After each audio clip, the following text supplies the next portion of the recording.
Well, I'm delighted today to be speaking to Angela Calnan, partner at Collas Crill in Guernsey. We're here at the Old Government House. We're going to be talking about our Riyadh event coming up on the 7th of November. Welcome, Angela. Hi, David. Thank you very much for having me. Pleasure. So we've recorded many of these chats over the years, but for people who've not had the chance to meet you before, it'd be great to hear a little bit more about your background and about Collas Crill. Thank you so much. So, Angela Calnan. I'm a partner in the private wealth team at Collas Crill, the law firm.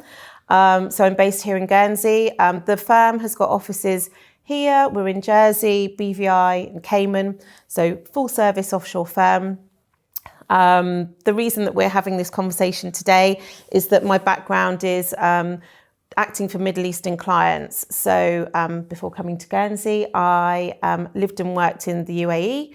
So got some experience there in dealing with regional clients, and those clients are very comfortable instructing us in Guernsey and Jersey and the Caribbean. So continued that client base. We've got a brilliant team at Collas Crill, one of the largest private client teams in the Channel Islands. So very, very strong partner-led advice. Unusually in Guernsey, we are all female partners.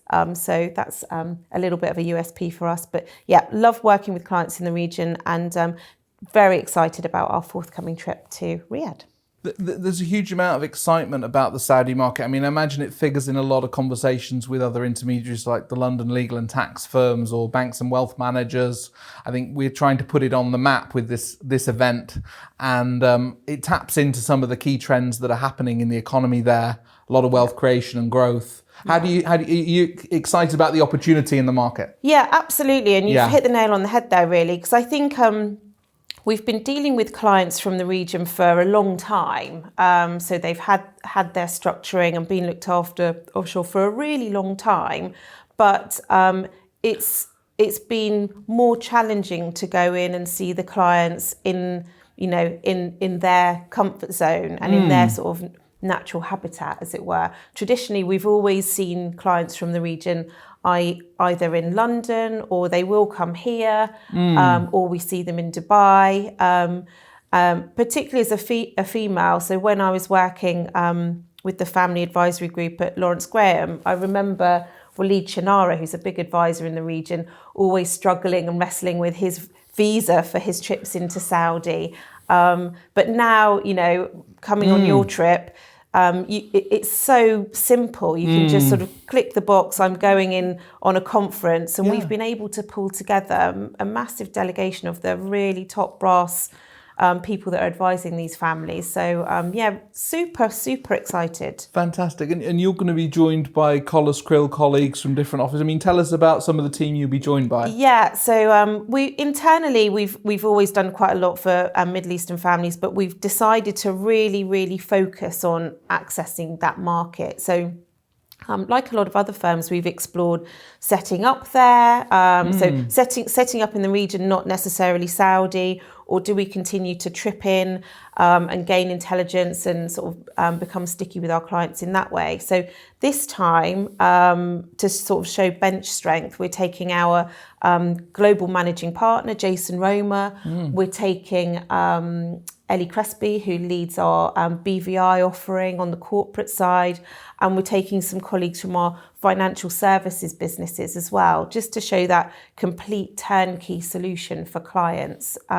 So it's really nice to be travelling with such a big delegation from Collas Crill, and then we're taking some of our wider intermediary clients with us to sort of explore. So very excited. And ideal clients on the ground to meet might be family offices, might be professional intermediaries dealing with clients but need international structuring as part of their solutions. I mean, sketch out a couple of types of intermediaries, say in Riyadh, that would be good to meet. Yeah, so lawyers that are sort of dealing with clients firsthand, but may not have the sort of evolved trust knowledge, or certainly the offshore trust knowledge that we can plug in.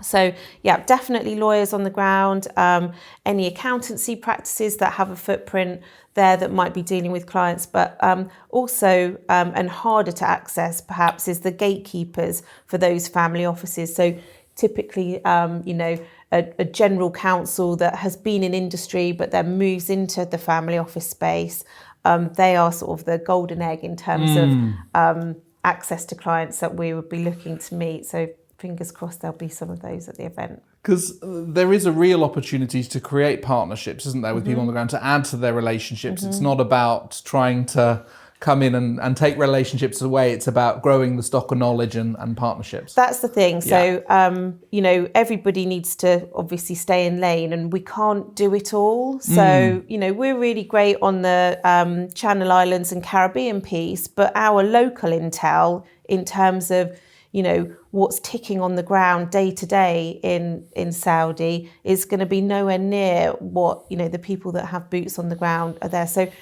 particularly this trip, we're really looking to learn and gather intelligence and listen. And then we will be back. But this trip is going to be all about looking and understanding and gathering intel. Fantastic. And we're going to do a webinar on the 4th of October, picking out some of the key trends on succession planning and governance. I mean, from your field, what are some of the things that you'd be talking to professionals about in that space? So we've seen a really big rise in family constitutions and family charters. So they were really popular maybe 10, 15 years ago, and then perhaps waned a little bit. They were considered perhaps expensive or difficult to negotiate. And now we're seeing those sort of rising up again. So, and the themes within those have changed. So we would always see, typically for regional clients, a statement of faith and working together and that kind of thing, and prioritising the family business. But another theme that is coming through really strongly is the focus on hard work and the absence of nepotism. So where we've got the family business that we're structuring, it gets as granular as when we're interviewing people, we treat our internal candidates, our family candidates, the same as external candidates, or there'll be an eligibility entry point for the interview process, like, a degree from a Ivy League or Red Brick University at this level. So we're really seeing to keep younger family members on track and motivated and engaged, isn't it, really? And to keep excellence high. Exactly, and sort of to reduce that sense of entitlement or whatever that may have been a problem in the previous generation. So, the focus on hard work, statement of faith is always there, but, hard work and drive and earning your place in the family business, which has been really interesting to observe. And is there anything sort of in the toolkit offshore that you think is also interesting as local professionals kind of get more familiar or increase their sophistication on tools that are available to them globally for international assets? Yeah, so, starting simple, trusts are always great. A very easy way to start the conversation with the families, and maybe start with a pot of assets or a branch of the family, just to dip the toes in and evolve the conversation and get people comfortable. But we've seen PTCs used as a sort of incubation of a family office project for families. So the Guernsey PTC regime is very accessible and easy to launch. So we've seen that sort of quite an interesting thing. And particularly, I guess, where the family have assets in London, investments and maybe already a family office to work with Guernsey trustees on things like that is all very streamlined, isn't it? And makes sense. Absolutely. And Guernsey, like a lot of the offshore financial centres, we're so well regulated that banking and things like that, so forming relationships with other intermediaries is very easy. So we have seen sort of a flight to quality, or clients staying in Guernsey, Jersey, BVI, Cayman to take advantage of our institutions.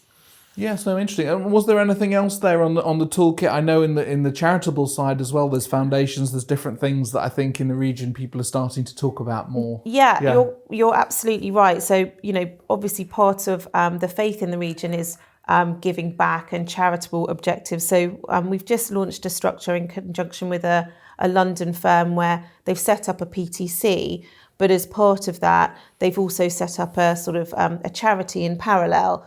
And assets pass between the structures, but the charity is to do good in the region, simplifying. But I think that is a very important focus. And Guernsey's charity regime changed in April last year, So again, more robust regulation, clarity. So again, Guernsey is a great place to set up something philanthropic for clients in the region. And the UAE and Dubai as well is going like a train at the moment. Booming. So much activity. You've been a regular visitor there over the years. I mean, what do you see in the UAE? There's where countries have perhaps been sanctioned or treated differently. In other regions, there has been a flight into Dubai, so the demographic has changed quite a lot. But the place is absolutely booming. You walk around the DIFC, it's hard to get a table, it's hard to get a hotel room. We're also seeing people setting up there, and also in Saudi as well. You've got businesses like the relocation company that we work with quite a lot. They've actually put boots on the ground as well as being in Dubai, and I think they're in Abu Dhabi, but they've now... That's going to be a key part of the mix going forward, isn't it, for people servicing a serious client base there? I think so, yeah. No, well, fascinating. Well, look, Angela, great to chat to you as always. Really Likewise. excited to see you out on the ground with us later this year, and we look forward to sharing this interview. Thank you so much. Thanks, David.